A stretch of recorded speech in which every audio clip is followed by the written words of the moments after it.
From the moment he took the wheel, the mood of the night acquired a surreal quality. One by one, the 24 remaining crew on duty became silent, motionless silhouettes against the bright moonlight. For the first time since he boarded her in Naples, Redding became aware of the scent of Constitution, a blend of cotton canvas, oak, Douglas fir, and tar-impregnated hemp rope. It was a penetrating therapeutic aroma with a calming effect that, together with only the sounds he could hear, the creaking of the ship, the churning of the bow wake, and the wind playing an unfamiliar rhapsody on the cordage of her rigging, seemed to transport Redding's spirit to a different dimension in time and space. The weight of the Gulf incident and the tensions of the last few days melted away. He was at peace for the first time since that day in the Gulf. Time was paralyzed. The scene remained the same until the figure of a man appeared in front of him, near the mainmast. The officer's uniform on the figure was period early 19th century. A dim but glowing corona surrounded the figure. He was turned sideways, but appeared to be looking at Redding. The moonlight glinted off a gilt-braided epaulet on his shoulder, and one hand rested on the butt of a sword strapped at his side. "Lieutenant James, is that you?" The figure turned, walked away into the shadow of the mainmast, and disappeared from view. Redding took a step in its direction, but did not let go of the helm. He looked around at the other crewmen, dark, two-dimensional frozen figures.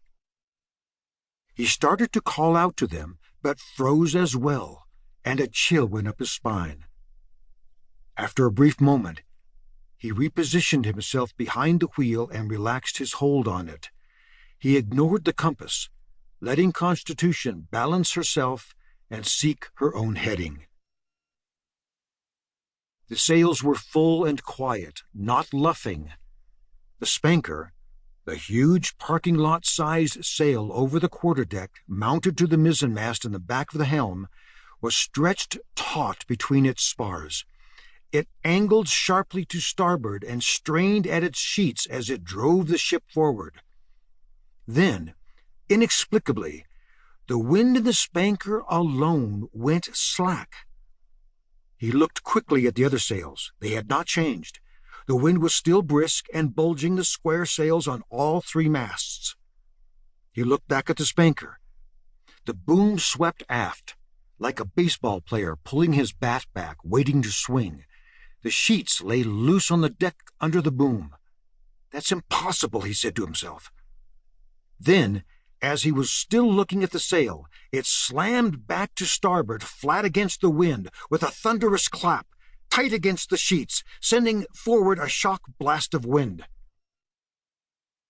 Redding's officer's cap blew off and sailed over the rail, spinning in the air until it landed in the sea. He had no reflexive reaction to reach for it, but walked to the gunwale and looked overboard as it floated away, enveloped in the phosphorescent glow of the stern wake as if consumed by fire. He scanned the crew's shadowy figures as he returned to the helm. They were frozen as before, but there was no fright or anxiety in him. The reflection of the moon on the sea ahead blazed a path south.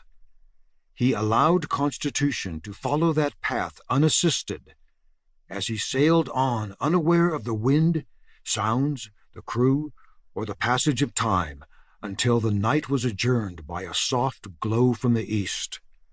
The mysteries of that night faded with the light.